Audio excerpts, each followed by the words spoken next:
क्या आपने कभी सोचा है कि अगर कल सुबह आप उठें और पता चले कि आपके देश का नाम रातों रात बदल गया है, तो कैसा लगेगा?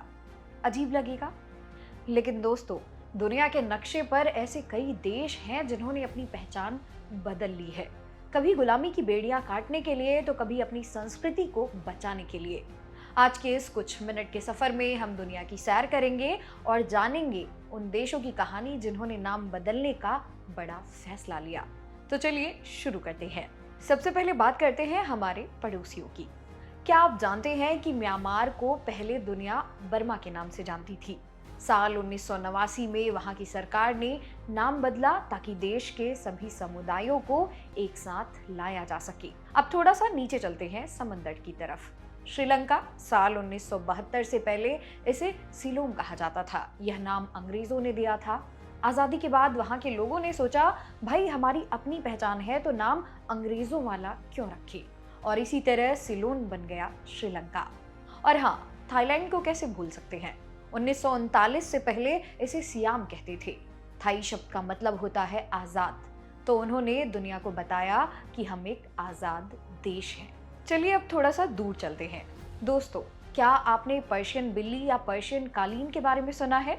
ये नाम आया है पर्शिया से, लेकिन आज नक्शे पर पर्शिया ढूंढेंगे तो नहीं मिलेगा, क्योंकि 1935 में इसका नाम बदलकर ईरान कर दिया गया। ईरान का मतलब होता है आर्यों की भूमि। अब एकदम ताज़ा खबर। तुर्की ने हाल ही में दुनिया से गुजारिश की कि उन्हें अब तुर्की नहीं बल्कि तुर्कीए बुलाया जाए। वजह? क्योंकि उन्हें लगता है कि यही नाम उनकी भाषा और देश के गौरव को सही तरीके से दिखाता है। एक और मजेदार किस्सा है नॉर्थ मैसेडोनिया का। पड़ोसी देश ग्रीस से इनके नाम को लेकर इतना बड़ा झगड़ा था कि अंत में 2019 में इन्हें अपना नाम बदलकर नॉर्थ मैसेडोनिया करना पड़ा। अफ्रीका महाद्वीप में तो नाम बदलने की होड़ सी लगी रही है। एक देश है जिम्बाब्वे। इसका पुराना नाम था रोडेशिया। यह नाम एक ब्रिटिश व्यापारी सेसिल रोड्स के नाम पर था। आजादी के बाद वहां के लोगों ने कहा, हमें किसी विदेशी का नाम नहीं चाहिए, और उन्होंने जिम्बाब्वे नाम चुना, जो उनके प्राचीन इतिहास से जुड़ा है। वैसे ही एक छोटा सा देश है स्वाजीलैंड। 2018 में वहां के राजा ने अचानक ऐलान कर दिया कि आज से हमारा नाम इस्वातिनी होगा। जानते हैं क्यों? क्योंकि स्विट्जरलैंड नाम से लोग कंफ्यूज हो जाते थे और उन्हें लगता था कि ये स्विट्जरलैंड है। सच में दोस्तों, राजा ने कंफ्यूजन मिटाने के लिए नाम ही बदल डाला। अब थोड़ा दिमाग लगाते हैं, आखिरकार देश का नाम बदलता क्यों है? इसके 3 बड़े कारण हैं। पहला, गुलामी की पहचान मिटाना। अंग्रेजों या अन्य देशों ने जो नाम दिए थे उन्हें हटाकर अपनी पुरानी पहचान वापस पाना, जैसे सिलोन से श्रीलंका। अगला दूसरा बड़ा कारण है एकता और राजनीति।